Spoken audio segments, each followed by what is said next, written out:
June is Men's Health Awareness and Men's Mental Health Awareness Month. Social work researchers and practitioners find physical activity to be directly linked to overall health improvements, emphasizing its mental health benefits within the fitness community.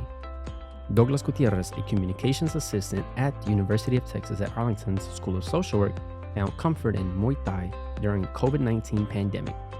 Dr. Kathy Lee, through her research funded by the W.W. Karuk Jr. Fund at the Communities Foundation of Texas, developed a smartphone app to increase physical activity among older adults, noting both physical and emotional improvement.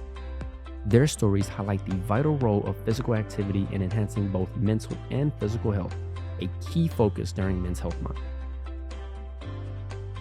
Social workers are essential, and one of the very pillars of social work is service. The inaugural Brilliance Ball, hosted by Resources Inspiring Success and Empowering, or RISE, brought together 220 attendees in a celebration of innovation, empowerment, and community impact at the Social Space Meeting venue in Fort Worth earlier last month. Unika Atkins, the founder of RISE and a School of Social Work alumna, said RISE is dedicated to empowering youth and young adults who have experienced homelessness after aging out of foster care. The organization's mission includes advocating for systemic change and providing the necessary resources to help these individuals thrive. Christy Eckler, a licensed master of social work, adjunct assistant professor, and a graduate of the University of Texas at Arlington School of Social Work, served as the inaugural event chair for the Brilliance Ball.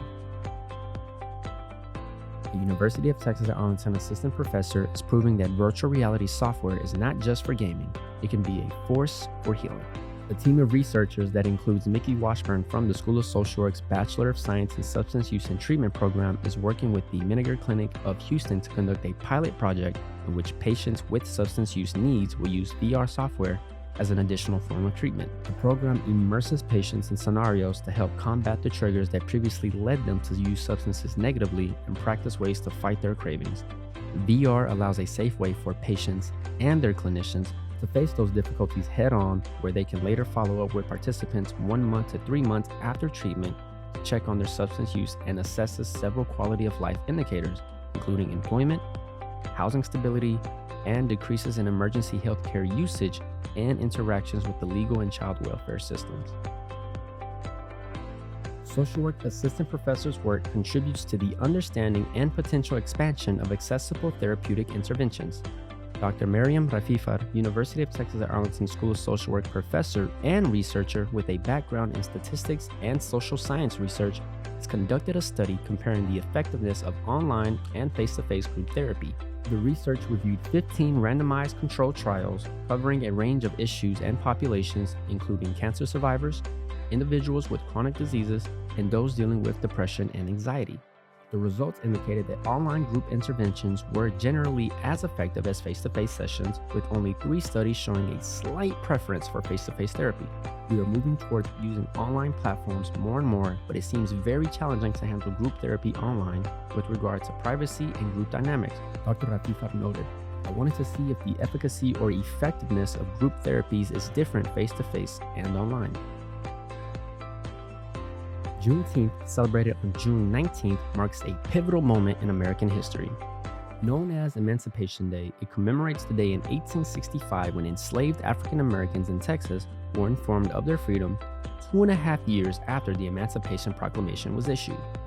The Emancipation Proclamation, signed by President Abraham Lincoln on January 1st, 1863, declared that all enslaved people in Confederate states were free. However, due to the slow spread of information and the resistance of enslavers, many enslaved people in Texas were unaware of their freedom until June 19, 1865. This day is not only a celebration of freedom, but also a reminder of the ongoing struggles for civil rights and equality in the United States. UTA, with the School of Social Work as one of the co-sponsors, hosted the annual Juneteenth celebration June 18th in Brazos Park on campus. This event included a speaking engagement with social work professor Dr. Jandale Crutchfield. Organizers provided barbecue, fellowship, and live entertainment. Congratulations to Dr. Catherine LeBrands and Dr. Yangjing Park. Dr. LeBrands, in collaboration with Dr. Park, received funding through the James Bell Associates flow through from the Annie E. Casey Foundation to provide technical assistance with an evaluation of the Focus Plus program at New Day Services. PhD student Alan Lumelin successfully defended his dissertation, Implementation of Technological Innovations in Identification and Examination of Opinion Leaders and Advice Networks in Primary Care. Congrats, Dr. Lumelin. Dr. Kirsch received the Interdisciplinary Research Program IRP grant through UTA. The project, titled Increasing Access to Health Services for Limited English Proficiency Patients Using Simulation-Based Learning, a pilot study, is being led by her co-PI, Dr. Alicia Rueda Acedo, Modern Languages, Jennifer Roy, Con High, and School of Social Work's Carla Arena Setotia. Karen Magruder, in collaboration with CRTLE, was awarded an Open Initiatives grant through UTA Libraries to write and publish an OER digital resource book, AI-Powered Education, Innovative Teaching Strategies to Elevate Student Learning. Karen was also appointed as a founding member to CSWE's newly created Council on Environmental Justice and Human Rights. Dr. White has been appointed to serve on the CSWE's Council on Practice Methods and Specializations for a 3-year period from July 1st, 2024 through June 30th, 2027. Dr. Washburn presented her study Enhancing Justice System and Mental Health Outcomes in High-Need Populations through the Use of Multi-System Liaisons at Physical Medicine and Psychology Congress 2024 in Japan.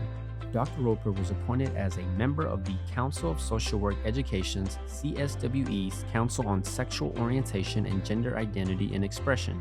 Dr. Jones was awarded Faculty Teaching in the Archives Grant for 2024-25 through the UTA Library to redesign 2 of our core macro courses, 3306 and 5306, to include the archival data from UTA Library's Special Collections SPCO for student learning. Dr. Kelly Rogers was appointed as a member of the Council of Social Work Education's Council on Racial, Ethnic, and Cultural Diversity. PhD student Rika Mamo successfully defended her dissertation titled Exploring the Process of Seeking Informal Social Support for Intimate Partner Violence Among African Immigrants Residing in the United States. Rika has accepted a job as an assistant professor at the University of Kansas in the fall. Congrats, Dr. Mamo. PhD student Swasati Handik has been accepted into the AGESW Gerontological Social Work Pre-Dissertation Fellows Program.